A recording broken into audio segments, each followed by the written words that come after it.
Monday's precise and important news. Mullah Muhammad Hassan Akhund congratulates Erdogan on presidential election. Honorable Mullah Muhammad Hassan Akhund, Prime Minister of the Islamic Emirate of Afghanistan, congratulated Turkey's Erdogan on election victory. Honorable Prime Minister prayed to the Almighty Allah to grant Turkey, which has a special regional and global status, further strength, stability and service of religion. He added that may the brotherhood and friendship of the Afghan and Turkish people continue to prosper.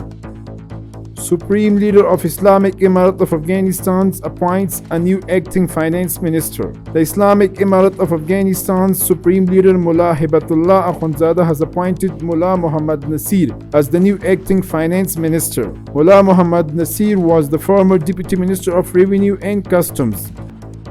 Dispatching Afghan pilgrims to perform Hajj is underway rapidly. The Ministry of Hajj and Religious Affairs reports that the process of sending Afghan pilgrims to perform Hajj is going on rapidly.